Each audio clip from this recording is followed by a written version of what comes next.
E aí, pessoal, tudo bem com vocês? Seja bem-vindo de volta e seja bem-vinda de volta ao Lambrado Santista. Eu sou o Victor Salles. Tô de preto. Tô de preto. Luto pela derrota de ontem.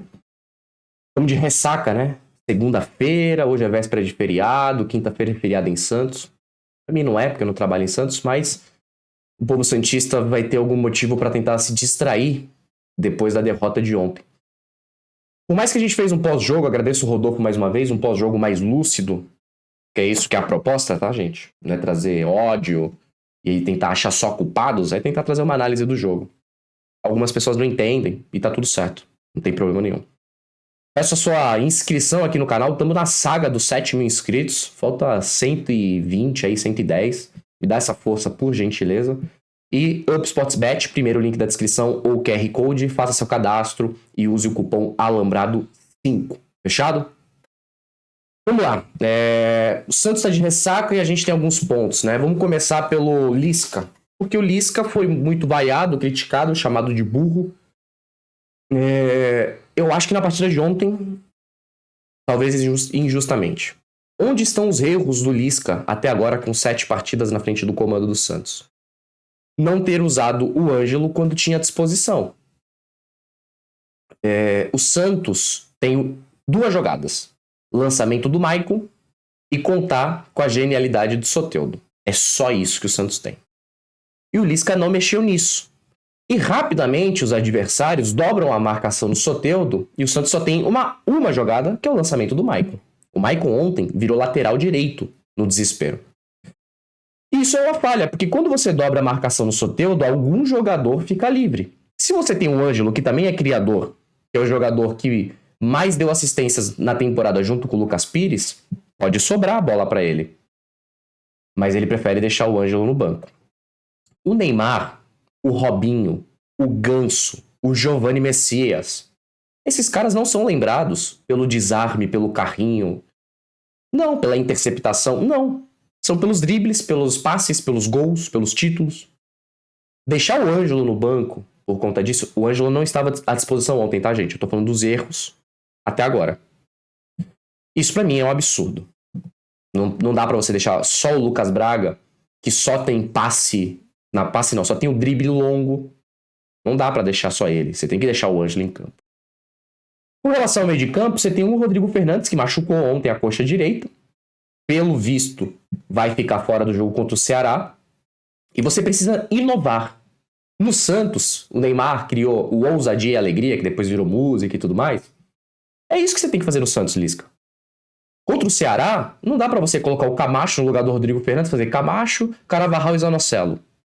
Você precisa de pontos. O Santos hoje é o 10º colocado. O Santos vai brigar contra o rebaixamento? Não vai, gente. Não vai. Só que você tem agora Ceará fora, Palmeiras fora e Atlético Paranaense em casa.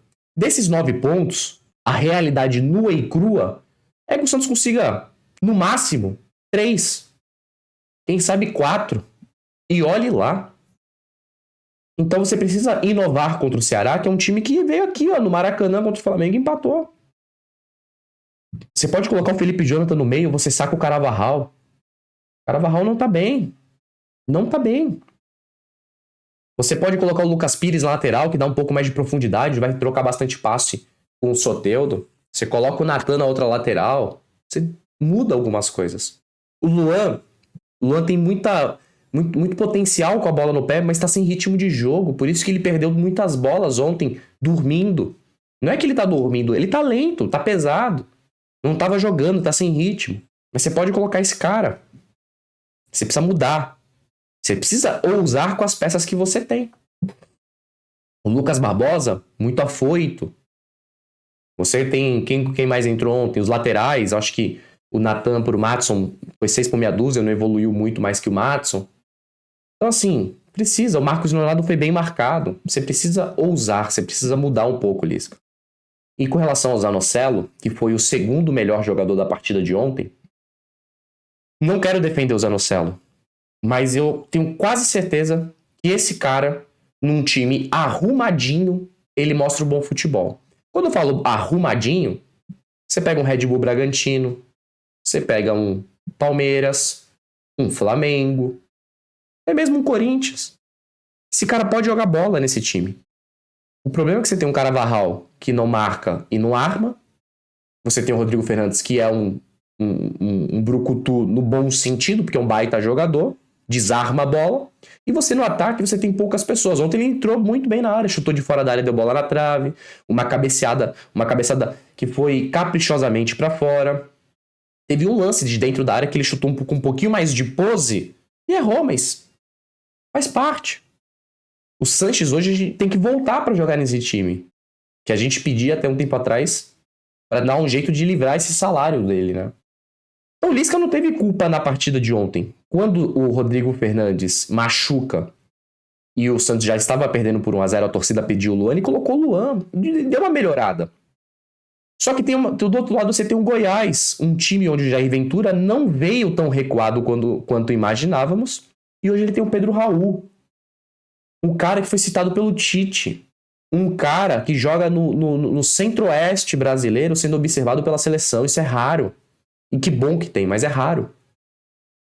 E certamente ao final da temporada, Flamengo não, porque tem Pedro e Gabigol, mas Palmeiras, que precisa de um 9, o Atlético Mineiro, alguém para jogar com o Hulk ali, talvez. Ou o time do exterior. Você pode contratar esse cara aí. E ontem a gente contou com falhas defensivas de um setor que era o segundo menos vazado da competição ao lado do Flamengo, e ontem os três não foram bem. Como no dos três não irem bem. Claro que o João Paulo assumiu a responsabilidade por ele ser o capitão e querer mostrar uma liderança, mas não precisa, João Paulo, você não teve culpa. E Maicon perdeu na bola área pro Pedro Raul.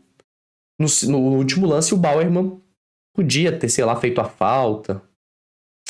Mas o João Paulo adiantado, ele teve o mérito de fazer um golaço na Vila Belmiro. Então, sendo bem ponderado, o Lisca tem 7 jogos, se não me engano, são 3 vitórias, 2 empates e 2 derrotas, se eu não tô falando besteira. O Lisca vai ter que se reinventar contra o Ceará, vai ter que buscar ponto lá. Contra o Palmeiras vai ser muito delicado no Allianz Parque, e depois tem Atlético Paranaense em casa. A realidade, torcedor, é que a gente tem que torcer para ser G8, pro Santos tentar beliscar o 8º lugar. Porque do jeito que tá hoje, a realidade do Santos não é para jogar Libertadores da América. Você jogando a Libertadores, você ganha mais dinheiro. Só que você pode passar vergonha. O Lisca, ele é o escudo do Rueda para esse final de temporada. O Rueda deu um all-in no Lisca, porque ele não tem executivo de futebol, não tem gerente de futebol, é só Lisca e Rueda. O Rueda vai apostar as fichas no Lisca. Eu, Vitor, quero um plano ousado para 2023. E eu gostaria de nomes para treinar o Santos, como Sampaoli, como Bielsa. Eu gostaria desses caras. Voivoda. Para isso você precisa saber qual que é a realidade do Santos e o que esperar do Santos pro ano que vem. E aí só o Rueda vai saber qual que vai ser o investimento que ele vai fazer para 2023. Ele prometeu um time competitivo. Se o Lisca não se adaptar, não ousar e não surpreender adversários, a gente não vai ter isso em 2023, infelizmente. Mas é isso, estamos de ressaca.